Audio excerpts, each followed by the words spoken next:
Vous vous posez des questions sur l'agriculture ? Vous êtes au bon endroit. Je m'appelle Virginie, je suis journaliste agricole, mais aussi 100% urbaine et pas du tout issue du monde agricole. Depuis que je travaille dans ce domaine, je vois bien qu'on a tous des milliers de questions sur le sujet.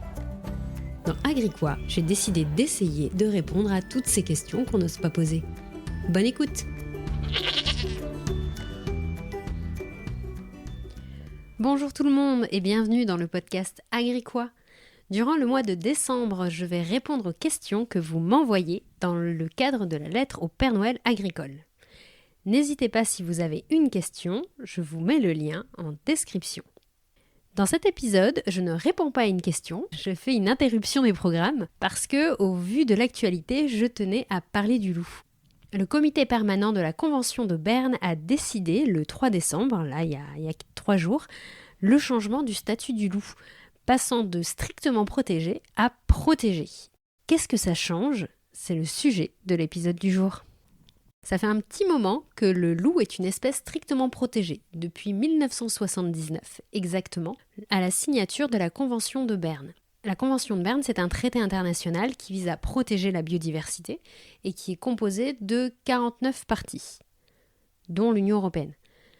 Et en plus, deuxième couche, la protection du loup est aussi actée dans la directive Habitat, qui là ne concerne que les pays de l'Union européenne, et cette directive Habitat date de 1992.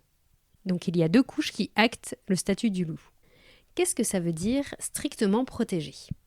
Alors, selon l'annexe 2 de la Convention de Berne, cela veut dire qu'ils ne peuvent pas être tués, capturés, détenus ou dérangés de façon intentionnelle, en particulier pendant la période de reproduction et de dépendance.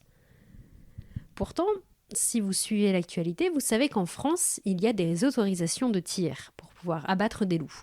Donc on peut se dire qu'il y a un petit problème. Mais il y a en fait des dérogations qui sont autorisées dans le cas spécifique de dommages sur les troupeaux. Mais tous les pays européens n'ont pas fait ça. Ça dépend en fait de chaque pays. Par exemple, en Italie, le tir, il est totalement interdit. Et du coup, il y a pas mal de braconnage ou d'empoisonnement.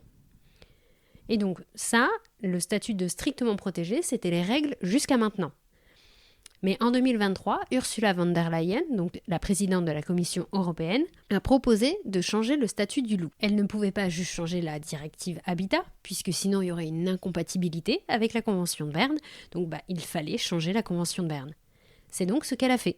L'Union européenne a fait une proposition à la Convention de Berne, et dans sa demande, l'Union européenne fait valoir que le nombre de loups augmente chaque année, et que donc l'état de conservation de l'espèce n'est plus le même. On compterait dans l'Union européenne environ 20 000 loups.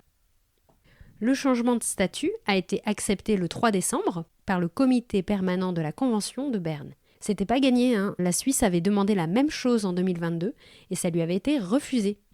D'ailleurs, pour info, j'ai regardé, l'Union européenne et ses États membres avaient voté contre en 2022, et là c'est accepté. Donc la Suisse doit être contente aujourd'hui. Donc qu'est-ce que ça change de passer de strictement protégé à protégé ? Le statut protégé veut dire que toute exploitation de la faune sauvage est réglementée de manière à maintenir l'existence de ces populations hors de danger et que les mesures à prendre comprennent notamment l'institution de périodes de fermeture et ou d'autres mesures réglementaires d'exploitation. Pour résumer, on passerait d'une méthode de dérogation à la règle de base à une méthode de gestion de la population. Donc en fait, peut-être qu'il n'y aura plus besoin de faire des demandes de dérogation, par exemple. Ça va être supprimé après à voir comment ça va s'organiser. Mais il faut que ces méthodes qui soient mises en place respectent toujours un nombre d'individus acceptable pour la survie de l'espèce. Et ça, à partir de combien d'individus une espèce est-elle viable ? C'est là-dessus que travaillent les scientifiques et aussi les politiques, parce que ça va être tout l'enjeu de la gestion du loup.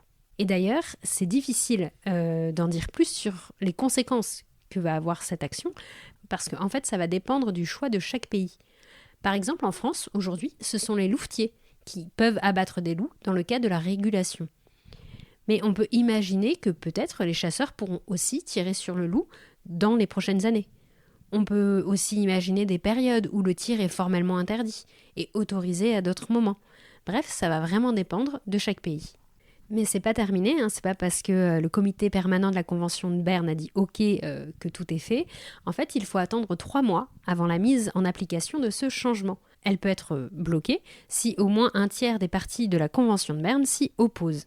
Et s'il n'y a pas d'opposition, donc elle pourra s'appliquer dans 3 mois, mais après il faudra quand même changer la directive Habitat pour valider ce changement. Donc il y a encore quelques étapes. Mais en attendant, les agriculteurs et les chasseurs sont plutôt contents de cette décision, tandis que les associations écologistes craignent une chasse ouverte contre le loup. Donc encore une fois, c'est difficile de savoir les conséquences que cela va avoir, mais c'est un gros changement sur le sujet de la gestion du loup.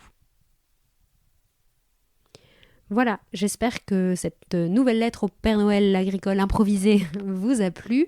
N'hésitez pas si vous avez des questions sur le sujet. Je vous prévois un vrai épisode sur le loup d'ici 2025 parce qu'il est dans les tuyaux depuis le début de la création d'Agricois et j'ai vraiment hâte de vous le sortir. Voilà, on se retrouve demain dans un nouvel épisode et je vous souhaite une bonne journée.